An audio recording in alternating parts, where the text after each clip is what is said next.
네, 2월 12일 화요일 순서 출발 징수헤드 2부 이어가도록 하겠습니다. KT 올레 IPTV와 LG U+TV로도 함께 하실 수 있습니다. 자, 출발 징수헤드 2부 어떤 내용들이 준비되어 있는지 소개해드리겠습니다. 네, 김동섭의 마켓 포인트에서는 김동섭 이사와 함께 오는 16일 G20 재무장관 회담을 앞두고 선진국들의 통화 정책에 대한 입장 표명이 있을 것이라는 얘기가 나오고 있습니다. 이에 대한 내용을 짚고요. 이어서 일본의 새로운 중앙은행 총재가 부임하면 더욱 강력한 양적 완화 가능성이 제기될 것이란 분석이 있습니다. 이 내용도 함께 듣겠습니다. 열두자 투자 전략에서는 동부증권 목동점의 박성일 연구원이 이번 주 목요일 옵션 만기를 대비해서 역시 프로그램 매물 출회 부담 때문인지 주식 비중을 축소해야 한다고 전했습니다. 옵션 만기 전망과 자세한 투자 전략을 제시합니다. 이슈 정복학에서는 안종호 팀장이 시장의 최대 관심인 새 정부의 경제정책 수혜주를 점검하고요.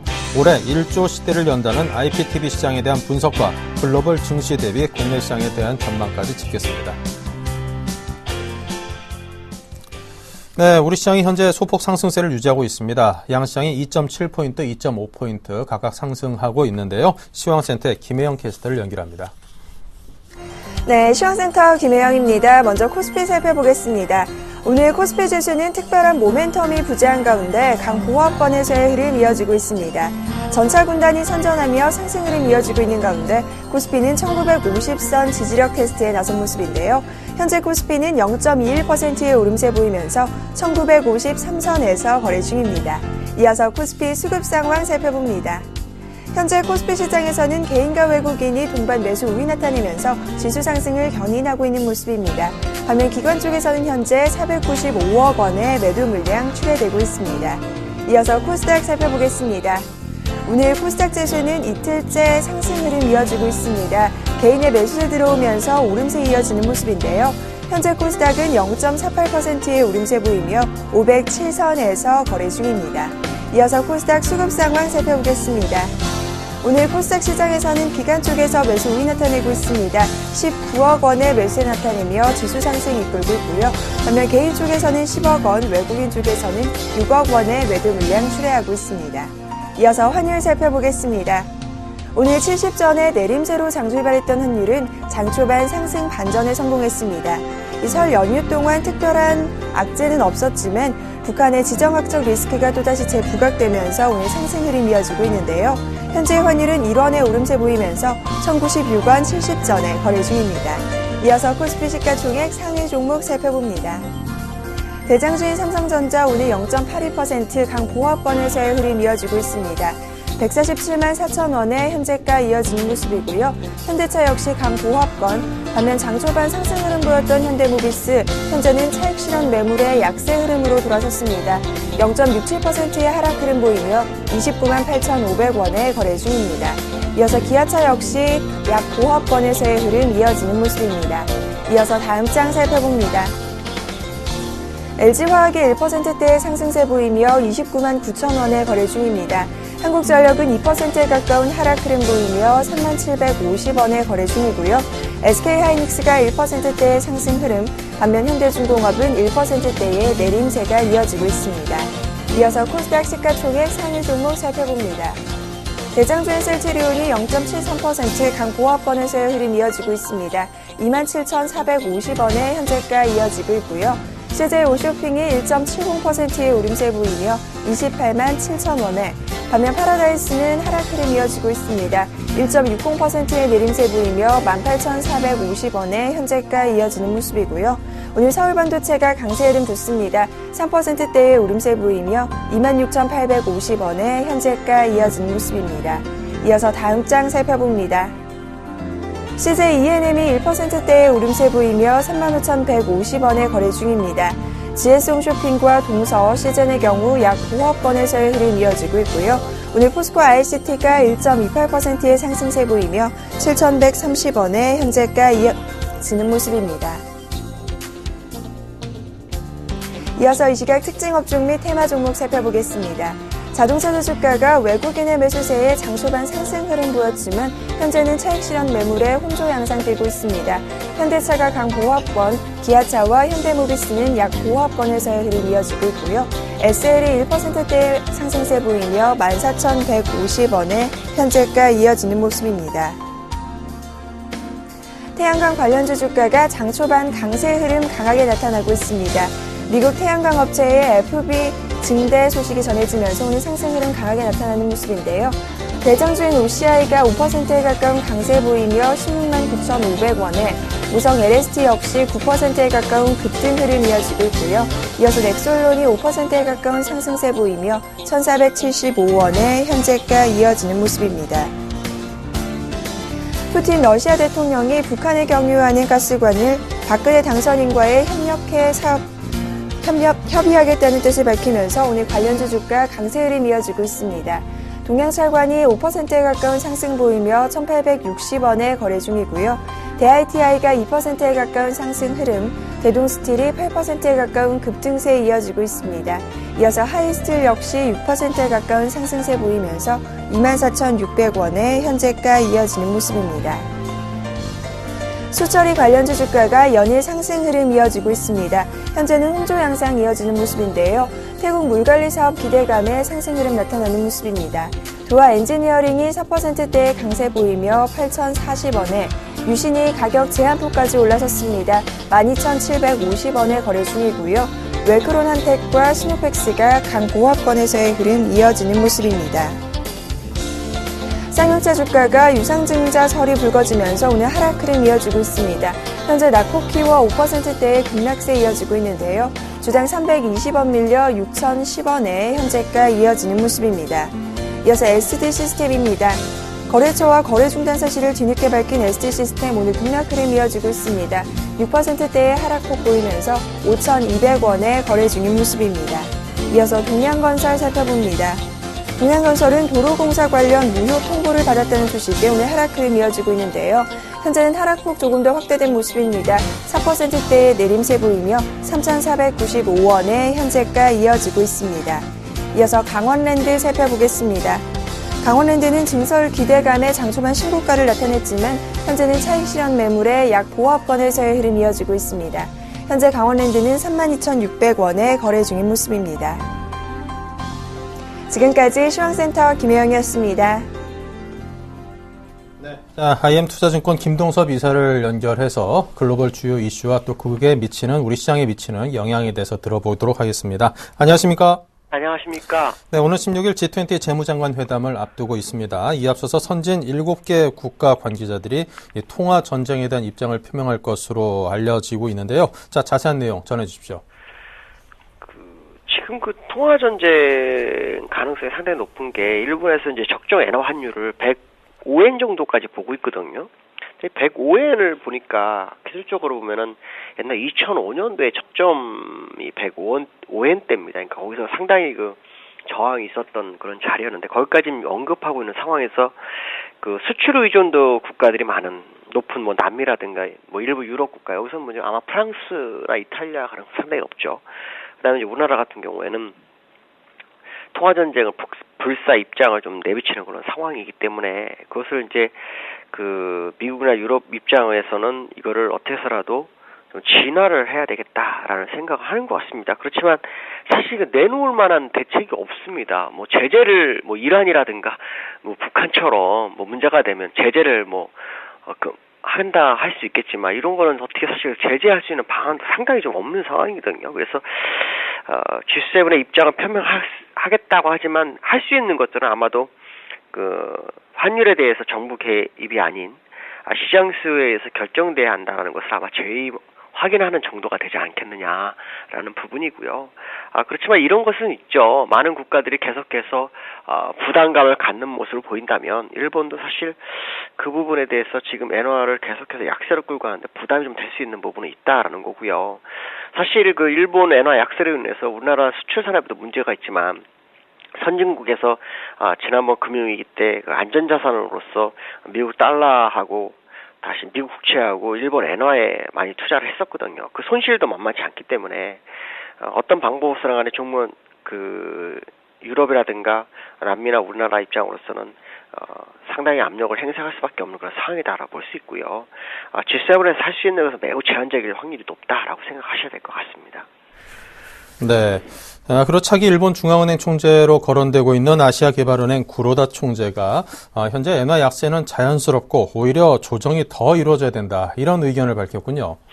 그 블룸버그 인터뷰인데요. 이제 그 사람이 그 아시아개발은행 총재입니다. ADB라고 하는데요.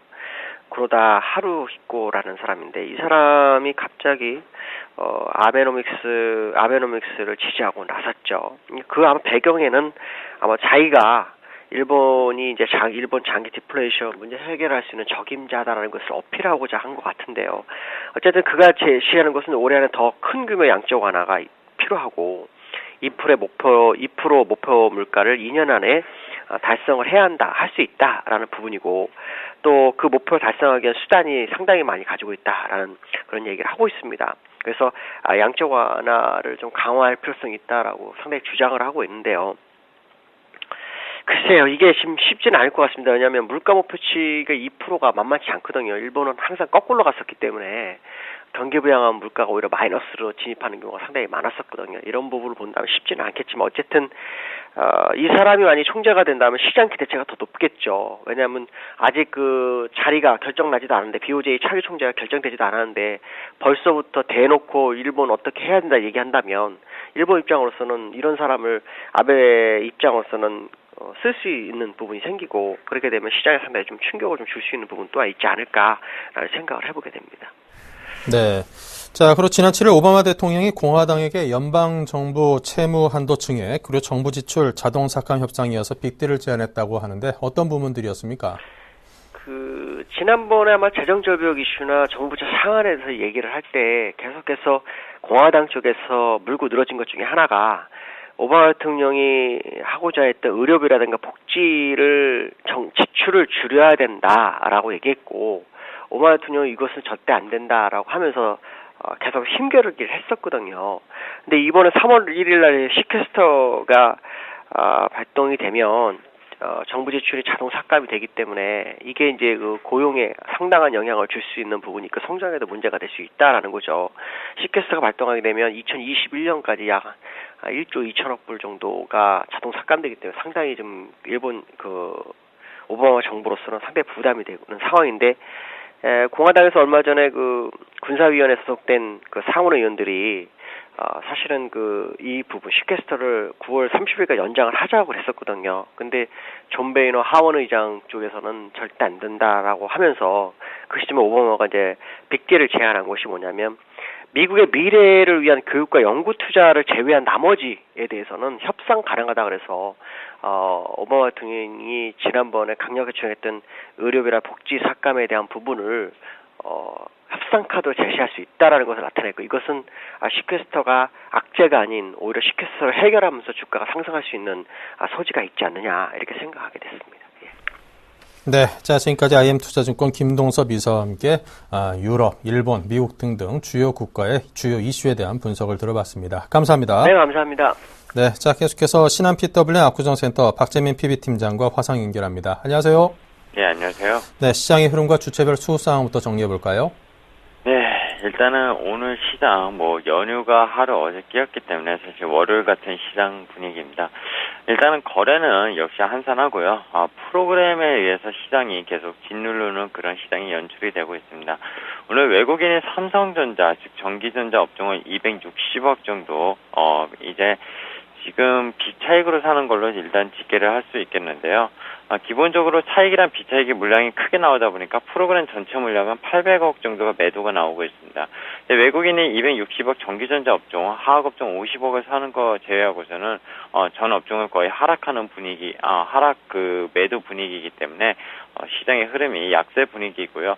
기관의 매물 또한 역시 프로그램 물량에 역시 압박을 받는 모습입니다. 증권 쪽 물량이죠. 금융투자 200억 정도 넘게 나오고 있고요.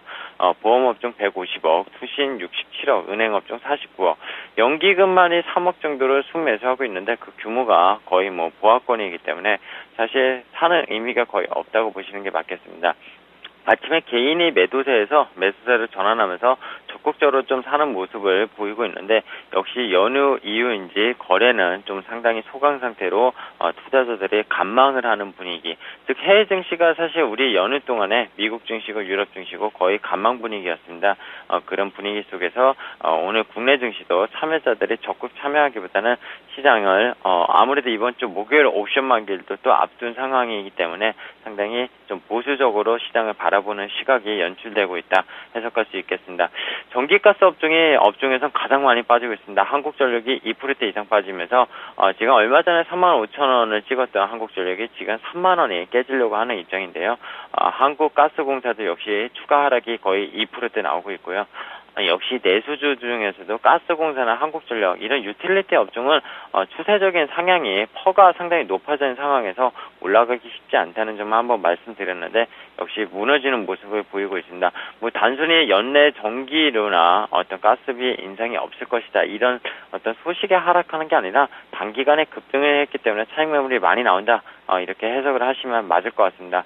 지금 오르는 업종은 전기전자 업종, 기계업종, 화학업종, 중위목재, 건설업종 이런 업종인데 그 오르는 폭이 크지 않기 때문에 하락하는 업종이 더 많기 때문에 사실 하락의 어떤 지수가 오른다고 이렇게 볼 수 없을 것 같습니다.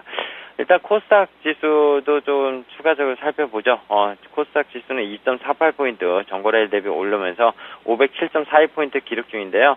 개인과 외국인이 팔고 있고요. 기관이 소폭 20억 정도 매수에 가담을 하면서 그래도 코스닥은 하락 업종보다 상승 업종이 많고요. 비금속, 출판, 매체, 복제, 오락문화 서비스 업종 이런 업종을 제외하고서는 나머지 업종이 골고루 상승폭을 키워나가고 있다. 이렇게 코스피랑 약간 상반된 모습을 보이고 있다. 이렇게 말씀을 드리는 게 맞을 것 같습니다. 네, 자 오늘 기관과 외국인 개인의 속내는 각각 어떤 것일지요? 네, 외국인은요 역시 좀 한국 투자를 하면서 항상 파생 시장을 좀 기다리는 외국인 아닙니까? 이번 주 또 옵션 만기일도 있고요. 역시 뭐 현물보단 파생 쪽에서 거래가 오늘도 활발히 진행하고 있는데요. 한국 시장 안 열려서 재미를 못 봤네. 또 공략해보자. 이렇게 좀 생각을 하면서 역시 이번 주 어떤 그 그림을 그리는 것 같습니다. 개인은 명절도 지났고 이제 오르겠지. 기대를 갖고 있지만 오를 거야. 분명히 이렇게 계속 기대를 갖는 게 사실 올바르지 않은 행동인데도 불구하고 개인의 기대감을 어떤 개인들은 갖고 있다. 이렇게 좀 해석할 수 있겠습니다. 기간은 어떻습니까? 기업들 실적이 개판이다. 뭐 기업들 실적이 정말 형편없는데 찾을 수가 없다. 이렇게 판단을 하면서 역시 조금만 올라왔으면 또 업종별로 거의 패대기치나 팔고 있는 그런 모습을 보이고 있다. 이렇게 해석할 수 있겠습니다. 네, 자 오늘장 개인을 위한 투자 전략은 어떤 것입니까? 네, 일단은요, 경기선행지수 OECD 얘기부터 잠깐 하면서 말씀을 드리겠습니다. OECD 경기선행지수 지금 어떻습니까? 계속 상승 국면이라고 말씀을 드렸고요. 매달 발표하는 지수가 최근 계속 100선 이상을 유지하면서 경기 회복에 대한 자신감을 보이고 있습니다. 이 OECD 경기선행지수는요, 물론 OECD의 어떤 OECD에 포함된 국가만 포함되긴 하지만 그런 국가들이 거의 선진국가 이머징 내에서도 상당히 좀 등시에서 영향력 있는 그런 국가들로 상당히 이렇게 구성이 돼 있기 때문에 상당히 앞으로 등시의 방향을 설명할 때 신뢰할 만한 지표이기 때문에 말씀을 드리는데요. 이번에도 지속적인 성장 모습을 보여줬습니다. 사실 OECD 전체에서는 100.3에서 100.4로 0.1포인트 상승을 했고요. 유로존 기준서는 100에는 아직 못 미쳤지만 유로존도 상당히 3개월 연속 상승하는 그런 수치를 보이고 있습니다. 한국 같은 경우에 100.7에서요. 지난달 110으로 큰 상승의 폼을 보였습니다. 근데 주가는 어떻습니까? 좀 형편이 없지 않습니까? 그러니까 이 경기 선행지수라는 게 사실 주가의 어떤 그 선행 지표를 하는 것도 분명하기는 하지만 이 최근에는 또 어떤 디커플링화 되는 그런 세계의 증시에서 꼭 증시랑 커플링이 되지는 않는다 이런 지표들이 이렇게 좀 말씀을 드리려고 사실 얘기를 꺼냈습니다. 근데 다만 중국 쪽은 어떻습니까? 중국이 이번 달에도 위축이 되면서 99.5에서 99.4로 위축된 모습입니다. 아마 이런 중국의 위축된 모습이 한국 증시에 좀 더 전망을 불투명하게 만드는 게 아닌가 생각을 합니다. 자, OECD는 여기까지만 좀 잠깐 얘기 드리고요. 명절 설 때 큰 이슈가 없었습니다. 해외 증시도 마찬가지로요. 근데 지금 오늘 아침에 제가 출근해서 느낀 게 금요일 날 자동차 중에 크게 오른 게 뭐였습니까? 엔화가 강세로 1%대 정도 하락을 하면서 94엔을 찍었던 엔화가 92엔대까지 내려갔었거든요. 근데 오늘 지금 1% 이상 급등을 하면서 94.3엔입니다. 달러 대비. 엔화가 이렇게 결국에는 돌파를 하고 있고요. 결국엔 엔화 원화 환율은 또 어떻습니까? 엔달러 환율이 아닌 엔화 대비 원화 환율은 1160원대를 기록 중입니다. 14원 이상 하락을 하고 있고요. 의류 시장이 휘장인 가운데 이게 벌어진 일인데요. 일본 물론 지난주 금요일날 일본 그 재무부에서 엔화 약세 가속도가 너무 가파르다 이렇게 좀 발언을 하면서 잠깐의 조정을 걸쳤지만 그 추이를 꺾을 수는 없다고 제가 계속 말씀드린 것 같습니다. 근데 이제 일본 중앙은행 총재도 바뀌고 그렇게 된다면은 결국에는 일본기 안에 95엔, 100엔이 돌파할 것이다 계속 예측을 드렸지만 벌써 95엔에 0.7엔 정도가 남았거든요. 100엔은 그러면은 5.7엔 정도가 남았고요. 달러 대비 상당히 이렇게 되면 계속 예측대로 가고 있다. 자동차 업종 같은 게 단기 반등에 성공했을지 몰라도 상당히 역시 기업들의 이익 모멘텀이 많이 줄어들 수 있고 국내 시장에서 입지가 약화될 수 있다는 점. 지수가 그러면 추가적으로 상승하기에 상당히 삼성전자 하나로만은 좀 버거울 수 있다 이렇게 좀 해석할 수 있겠고요. 화학 업종들 실적을 잠깐 또 다시 좀 상기시켜 보면요, 금호석유, 그리고 LG화학, SKC, 하나케미칼 실적들 어떻습니까? 정말 형편이 없습니다. 어떤 기업 같은 경우 분기 영업이익이 전년 동기 대비 마이너스 80%, 90%, 순이익은 적자 전환, 노태케미칼, 옛날에 호남석유화학이죠. 이런 실적들이 계속 발표가 있는데 중국이 단순히 위축됐던 게 이유가 아니라요. 2011년, 2010년에 호황을 이뤘던 화학업종이 지금 힘을 못 내는 것은 결국엔 기업들의 펀더멘탈입니다. 즉 국내 증시가 계속 디커플링화 되고 있는데 앞서서 개인들의 그런 어떤 제가 말씀을 드린 것들 그런 개인의 속내 명절도 지내고 오르겠지. 계속 어떤 전문가들도 그렇고요. 애널리스트도 국내 기업들이 지금 싼 국면은 아닐지언정 어쨌든 너무 미국 증시랑 그다음 최근에 30% 오른 니케이 증시랑 너무 연동이 안 된다. 근데 그런 것들이 앞으로 반영이 되면서 오를 것이다. 이런 기대감을 말을 하고 있고요. 개인 투자가들이 그런 기대감을 갖고 있으면서 계속 시장에 참여하면서 사고 있는 모습을 고르고 있는데요. 그런 게 옳지 않다는 거를 오늘 다시 설 명절 이후에 추가적으로 말씀을 드리고자 합니다. 오늘 일단은 옵션 만기를 앞둔 한 주고요. D+2일 남았습니다. 기본적으로 프로그램 물량이 많이 쏟아져 나올 수밖에 없습니다. 백어데이션 계속 프로그램 베이시스가 백어데이션을 발생하는데 어떻게 프로그램이 차익 거래나 비차익을 들어올 수 있겠습니까? 지난주부터 외국인이 그런 선물의 청산 작업을 했습니까? 아니라는 거죠. 누적적으로 매도 규모를 갖고 있는 상황에서 그 일부분의 청산 작업을 했을 뿐이지 전체를 청산을 하고 있지 않고 또다시 선물이 어느 정도 올라오기만 하면 매도를 또다시 하고 있는 모습. 오늘도 1,000억을 넘게 매도하고 있는데 이런 모습은 계속 시장을 짓누를 수 있는데 그 짓누르는 요인이 계속적인 기업들의 실적 악화라는 겁니다. 국내 증시가 계속 디커플링화 될 수밖에 없다는 거는 삼성전자 하나만 지금 펀더멘탈을 믿고 가기에는 상당히 우려스럽다는 거고요. 4분기 실적이 악화되었다는 거, 이 점이 1분기가 바닥을 잇고 올라갈 수 있다 아니라는 겁니다. 화학업종, 건설업종, 철강업종 전부 다 1분기 전망 더 안 좋고요. 엔화 계속 말씀드리지만 엔화가 이렇다는 것은 상당히 자동차 업종도 작년에 삼성전자랑 같이 견인했다면 올해는 아니라는 거죠.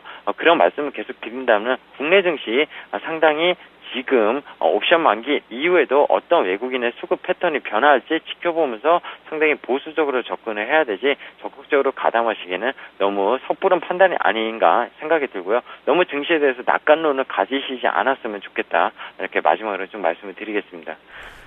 네, 자 지금까지 박재민 PB팀장과 함께했습니다. 감사합니다. 네, 감사합니다.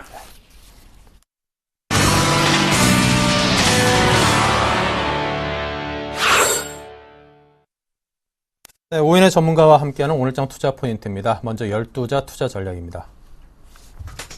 네, 5분의 전문가가 제시한 투자 전략은요. 상고하자 패턴의 장세를 예상했고요. 옵션 만기를 대비해서 주식 비중을 축소하자. 글로벌 이벤트 앞에 눈치 보기 장세를 예상하자. 거래소보다는 코스닥의 비중을 높이자. 경기 민감 섹터의 반등 구간이다라는 의견을 제시했습니다. 관심 업종으로는요. IT 부품주, IT 자동차 업종의 반등 시 비중 축소를 IT 업종, 바이오 관련주, IT 부품주로 대부분의 전문가가 IT 관련해서 제안을 해주셨네요. 네, 동부증권 목동지점의 박성일 연구원 연결해보죠. 안녕하세요. 네, 안녕하십니까. 네, 현재 시황부터 살펴주십시오. 예, 오늘 시장 같은 경우는 이제 코스피, 코스닥 시장 아직까지는 큰 변동이 없습니다. 그냥 강보합과 약보합을 왔다 갔다 하고 있는 상황인데요. 지금 시장에 보면 매수 수치가 워낙 없고 거래량이 별로 없기 때문에 약간의 외국인 매도에 의해서만 시장이 움직이고 있다라고 보시면 좋을 것 같고요. 기존에 조금 반등을 보이고 있던 IT, 자동차가 오늘도 코스피 시장에서는 좋은 모습을 보이고 있고 코스닥 시장에서는 이제 LED, 미디어 업종을 중심으로 해서 상승하는 모습을 보이고 있습니다. 네. 자, 오늘 IT와 자동차 업종 반등 시의 비중을 축소하자라는 말씀을 주셨습니다. 보다 자세한 설명 주십시오. 네, 이제 삼성전자를 필두로 해서 저점을 확인한 IT 업종 그리고 엔화 약세가 어느 정도 멈출 것이다라는 예상에 반등을 하고 있는 자동차 업종 등이 최근에 이슈가 좀 되고 있는데요.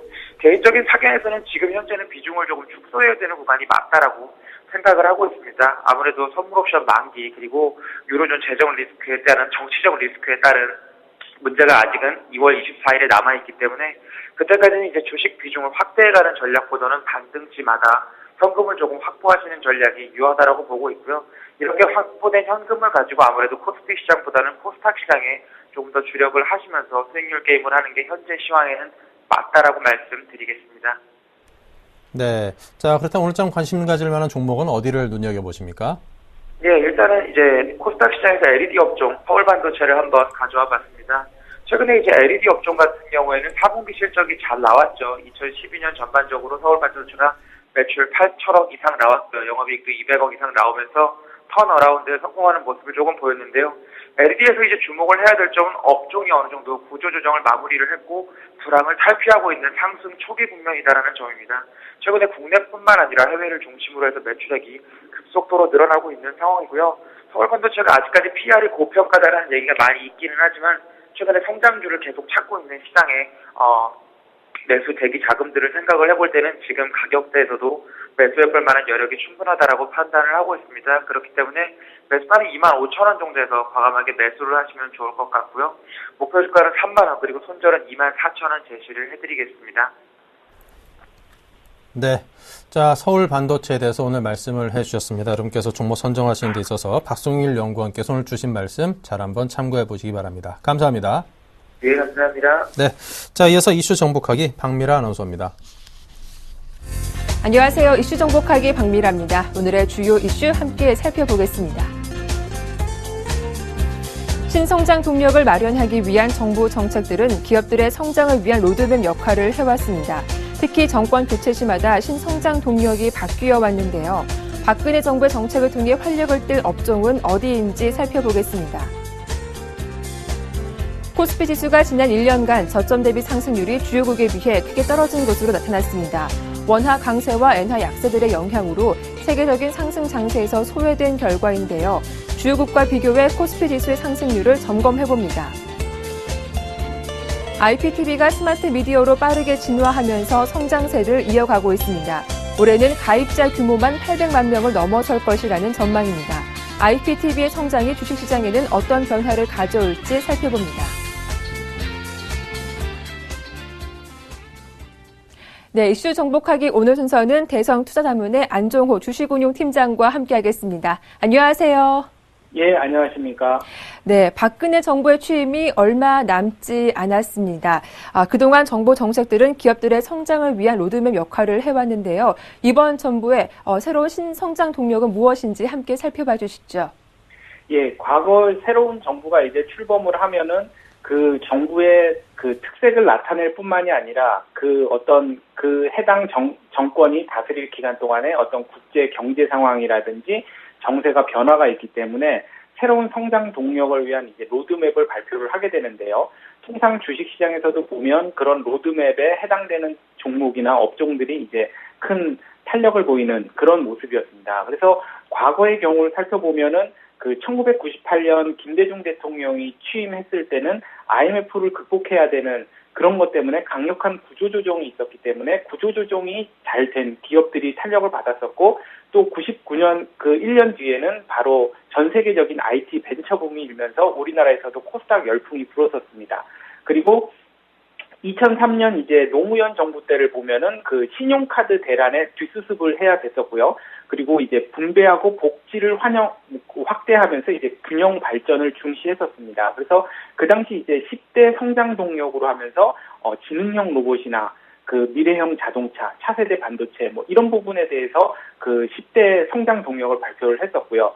2008년에 취임한 이명박 대통령 같은 경우에는 그 미국발 금융위기가 있었기 때문에 그런 그 위기를 극복할 수 있는 대안으로서 그 저탄소 녹색 성장을 동력으로 삼았었습니다. 그래서 신성장 에너지 부분을 동력으로 삼자. 그래서 이런 부분을 통해서 일자리를 창출하자. 이런 이야기가 있었고요. 그래서 에너지 자립하고 그 녹색 기술 개발에 초점이 맞춰졌었고 또 하나는 이제 국가의 위상을 강화하겠다라는 데서 또 초점이 맞춰져서 상당 부분 또 그런 부분에 대해서는 업적을 이룬 것으로 보입니다. 그런데 이제 살펴보면 2008년 1월 그 이명박 대통령이 인수위원회를 출범했을 당시에는 언론에 이제 인수위원들이 각 그 성장 그 새로운 정부의 어떤 로드맵에 대해서 언급을 하면서 그 해당되는 종목들이 크게 이제 움직이는 그런 모습들을 보였습니다만 이번 박근혜 정부에서는 그 인수위원들이 극도의 이제 보완을 그 정책에 대한 어떤 보완을 그 중요시하면서 그 관련된 종목들이 움직이질 않았었습니다. 하지만 이제 말씀하신 대로 이제 그 박근혜 정부가 이제 실질적으로 출범하는 시기가 다가오고 있기 때문에 그 이제 신정부 로드맵에 해당된 성장 동력 로드맵에 해당되는 종목들이 이제 움직일 시간이 된 거 아닌가 이렇게 예상이 되는데요. 박근혜 정부의 어떤 정부 조직 개편안을 보면은 미래창조과학부가 신설이 되고 경제부총리하고 해양수산부가 부활이 됐습니다. 그래서 가장 눈에 띄는 이제 미래창조과학부 같은 경우에는 그 예전에 김대중 대통령 때의 어떤 벤처붐 대신에 그 ICT 융합, 그래서 즉 인터넷, 커뮤니케이션 그리고 텔레콤이 융합되는 어떤 그런 융합 서비스를 통해서 그 이런 사업이나 경제를 활성화시키겠다. 그래서 이걸 통해서 중견기업도 발전을 시키고 일자리도 창출하겠다. 이런 것을 중점으로 두고 있습니다. 그 외에도 이제 식품 안전 대책에 대해서도 상당히 강조를 했고요. 그리고 그 세계적인 흐름에 맞춰서 에너지 효율화에 대해서도 강조를 했습니다. 그래서 우리나라 지금 시장을 보면은 가뜩이나 이제 환율 문제도 안 좋고 우리나라 수출의 가장 그 목표가 되고 있는 선진국들도 저성장을 하고 있기 때문에 여러 가지 그 우려가 많은데 이런 때일수록 이제 새로운 정부의 어떤 그 정책 수혜주에 대해서 관심을 가져보는 것이 수익률 면에서 도움이 되지 않을까 합니다. 네, 다음 이슈입니다. 코스피 지수의 연간 저점 대비 상승률이 세계 최저 수준인 것으로 조사가 됐습니다.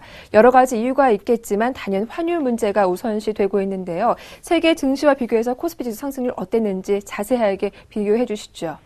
예, 우리나라 시장이 이제 뱅가드 펀드의 꾸준한 매도와 그 환율 문제 때문에 계속해서 하락을 하고 있는데요. 이거는 글로벌 시장하고는 상당히 동떨어진 흐름을 보이고 있는 겁니다. 그래서 우리나라 같은 경우에는 그 연초부터 해서 그 저점부터 시작해서 10.2% 정도 상승하는 그런 모습을 보였는데요. 가장 크게 오른 일본 같은 경우에는 38%, 그리고 유럽 쪽에서도 지금 유럽 재정 위기가 상당히 안정화되고 있기 때문에 문제의 핵심이었던 이탈리아 증시 같은 경우에는 34%에서 일본만큼이나 많이 오른 것으로 나타났고요. 그 외에도 독일은 27%, 그리고 중국도 이제 24%, 영국도 20%, 그리고 미국도 18% 이렇게 올랐고요. 우리나라하고 비슷한 산업 구조를 가지고 있다는 그 대만 같은 경우도 15%가량 올렸는데 우리나라만 이제 10.2%로 가장 낮은 소외되는 그 글로벌 주식시장의 그 상승에서 소외되는 모습을 보였습니다. 그래서 이제 우리나라 같은 경우에는 지금 글로벌 증시 대비해서 상당히 낮은 그 밸류에이션을 받고 있는 셈이 됐는데요. 그런데 이제 그 글로벌 증시가 이렇게 골고루 이제 상승을 했는데 유로존 위기가 최근에 다시 고조가 되고 있고 또 선진국 경기 회복도 생각만큼 그렇게 빠르지 않다. 그러면서 이제 선진국 증시나 이제 글로벌 증시들이 약간 조정의 흐름을 이제 보이려고 하고 있습니다. 그런데 이제 그럴 때는 우리나라 증시가 생각보다 그런 나라들보다는 하락폭은 적을 것이다. 이렇게 증권가에서는 예상을 하고 있는데요. 그래서 한국 증시 같은 경우는 지금 피로도가 상당히 덜하기 때문에 글로벌 증시가 만약에 조정을 하더라도 우리나라의 어떤 추가적인 하락폭은 적을 것이다. 이런 예상이 나오고 있습니다.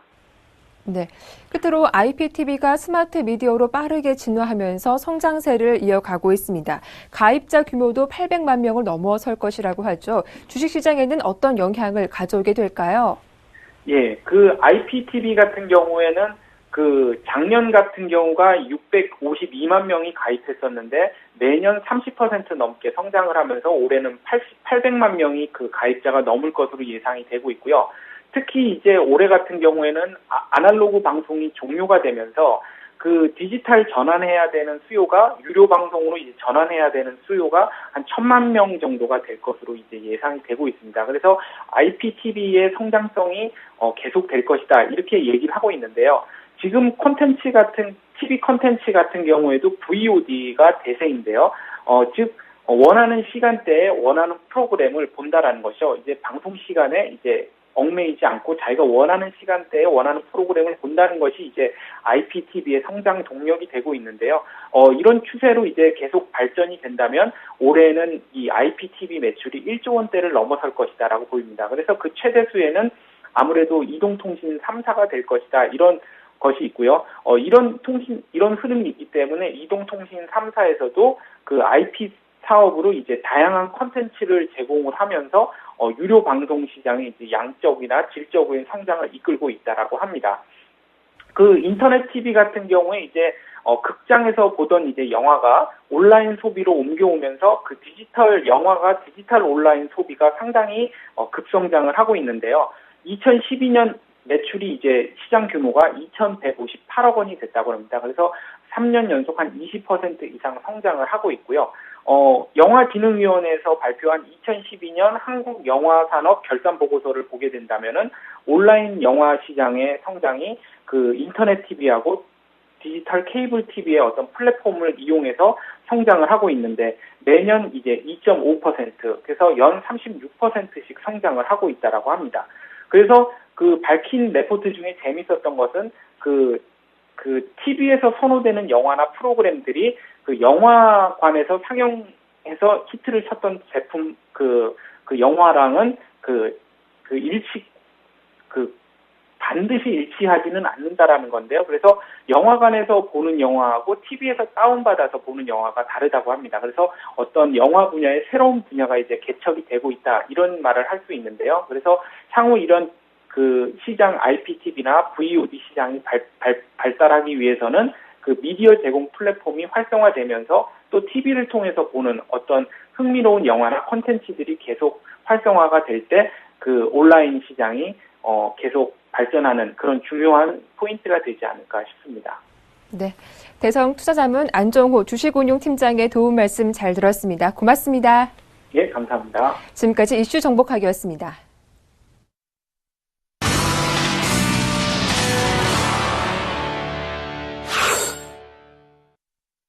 네, 리딩투자증권의 우성재 팀장을 연결해 중국 쪽 소식 정리해 보겠습니다. 안녕하세요. 네, 안녕하세요. 네, 중국 시장 어떻습니까?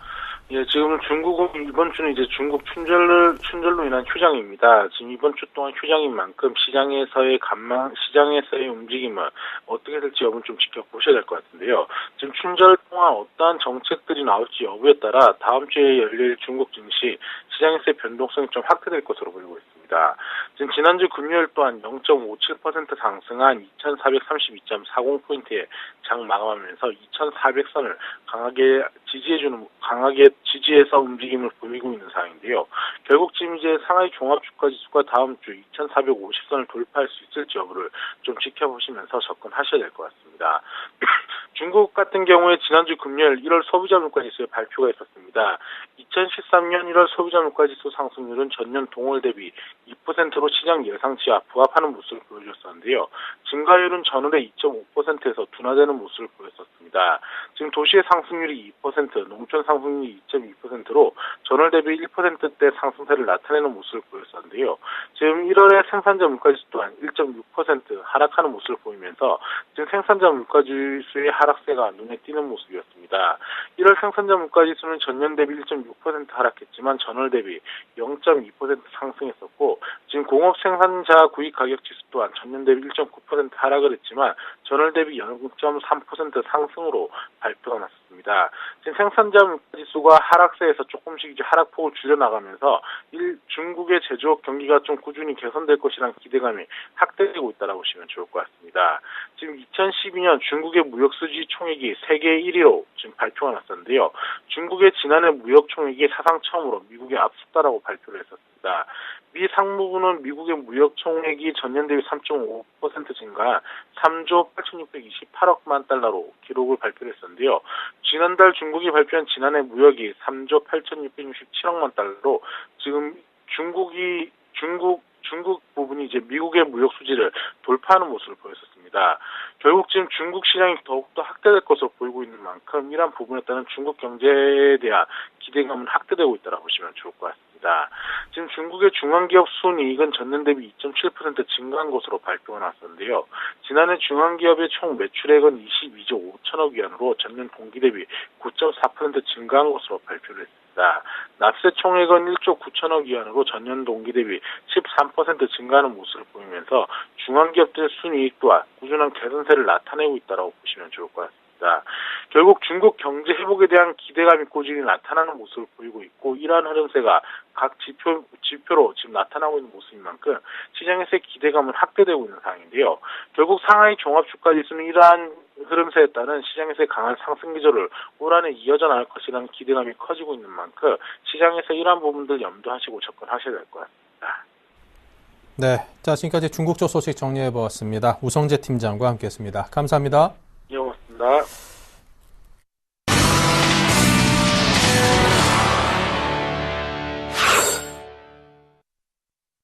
네, 다음은 KB투자증권의 김재현 차장과 함께하는 키포인트입니다. 안녕하십니까? 네, 안녕하세요. 네, 오늘 장 흐름부터 한마디로 정리해 주신다면요. 예, 낙폭과대주들 반등이 지난주 금요일부터 이어서 오늘까지 나오고 있습니다. 시장은 제가 이번 달 시작하면서부터 말씀드린 대로 전형적인 순환매 장세에 낙폭과대주들 반등과 고가주들의 차익 실현이 교차하고 있습니다. 일단 지난주 금요일 자동차들의 선전 이후 오늘은 태양광이 다시 좀 움직이고 있습니다. 물론 하루 사이에 업황과 회사의 분위기가 바뀔 리가 없습니다. 즉 수급에 의한 상승과 하락이 반복되고 있는데요. 시장엔 마땅한 모멘텀도 특별한 악재도 없습니다. 결국 대형 뉴스가 터지기 전까지는 지금과 같은 움직임이 지속될 수가 있습니다.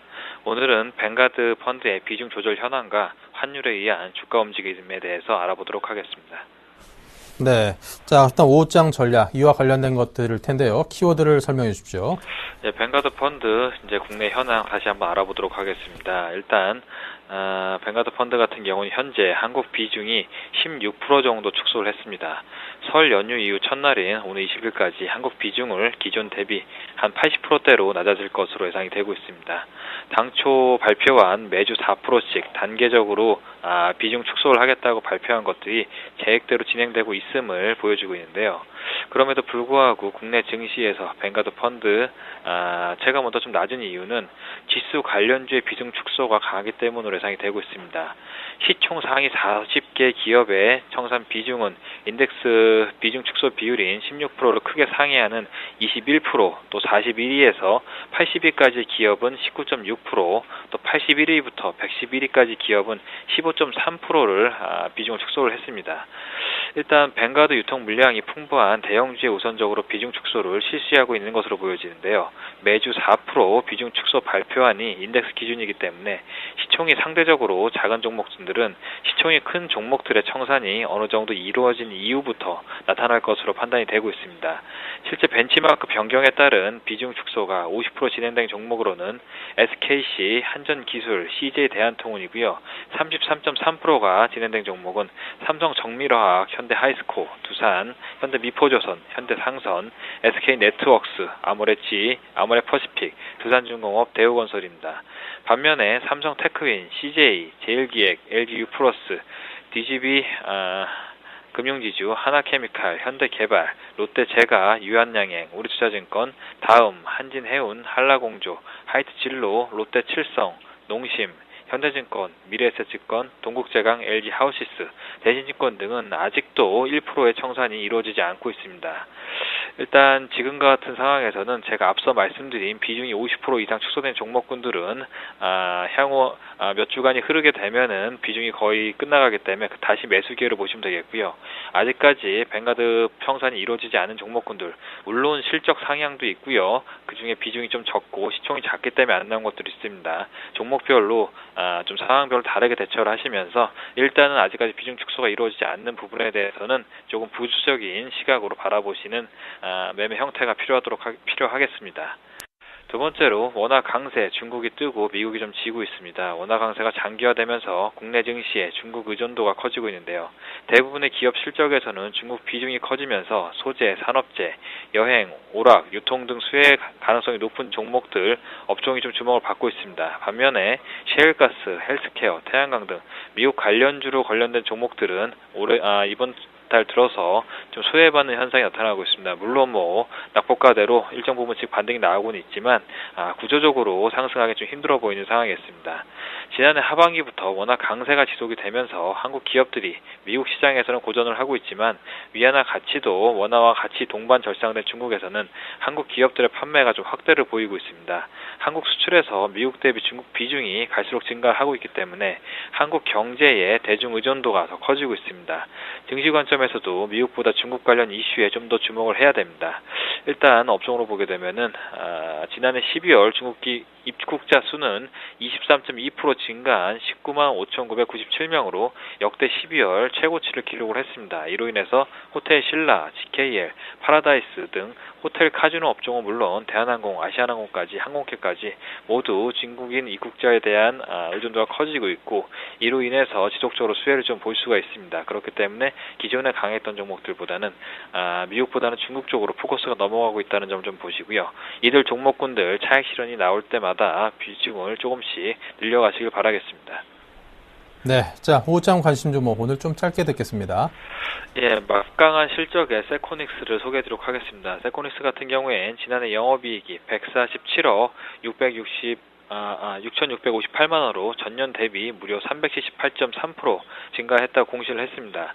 매출액과 당기순이익 같은 경우에는 전년 대비 73.69%, 무려 957.16%, 한 1000% 가까이 증가를 했죠. 굉장히 큰 폭으로 증가를 했습니다.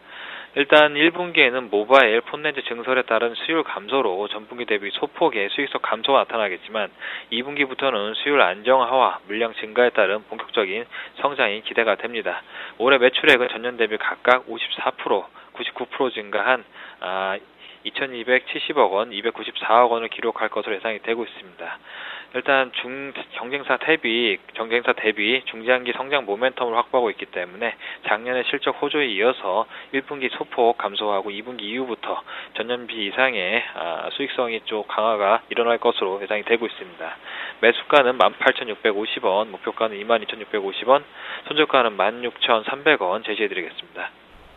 네, 자, 오늘 김재현 차장께서 세코닉스 말씀하셨습니다. 말씀 감사합니다. 감사합니다.